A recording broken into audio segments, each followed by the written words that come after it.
നവകേരള ബസിന് നേരെ കരിങ്കൊടി കാണിക്കുന്നതിനിടയിൽ പോലീസ് കസ്റ്റഡിയിലെടുത്ത കോൺഗ്രസ് പ്രവർത്തകരെ മുഖ്യമന്ത്രിയുടെ എസ്കോർട്ട് വാഹനത്തിൽ നിന്ന് ഇറങ്ങി വന്ന് മരണത്തിനിടയാക്കിയേക്കാവുന്ന വിധം അതിക്രൂരമായി മർദ്ദിച്ച മുഖ്യമന്ത്രിയുടെ ഗൺമാൻമാർക്കെതിരെ കേസെടുക്കാൻ കോടതിയുടെ ഉത്തരവ്.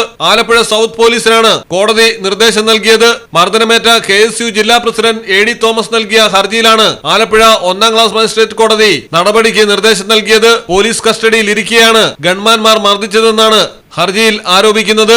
KSU ജില്ലാ പ്രസിഡന്റ് AD തോമസിനെയും യൂത്ത് കോൺഗ്രസ് സംസ്ഥാന കമ്മിറ്റി അംഗം അജയ് ജുവൽ കുര്യാക്കോസിനെയും പോലീസിന്റെ കസ്റ്റഡിയിൽ വെച്ചാണ് മുഖ്യമന്ത്രിയുടെ ഗൺമാൻമാർ കാറിൽ നിന്നിറങ്ങിയെത്തി അതിക്രൂരമായി മർദ്ദിച്ചത്. സംഭവത്തിൽ മുഖ്യമന്ത്രിയുടെ സുരക്ഷാ ഉദ്യോഗസ്ഥരായ അനിൽ കല്ലിയൂരിനും സന്ദീപിനുമെതിരെ പരാതി നൽകിയിട്ടും പോലീസ് കേസെടുക്കുന്നില്ല എന്ന് കാണിച്ചാണ് ഇവർ കോടതിയെ സമീപിച്ചത്. മുഖ്യമന്ത്രിയുടെ യാത്രയുടെ കോർഡിനേഷൻ ചുമതല മാത്രമുള്ള ഗൺമാൻ ക്രമസമാധാന പ്രശ്നത്തിൽ ഇടപെട്ടത് പോലീസ് സേനയിലും ഭിന്നതയ്ക്ക് ഇടയാക്കിയിട്ടുണ്ട്. മലയാളം ടെലിവിഷൻ, ആലപ്പുഴ.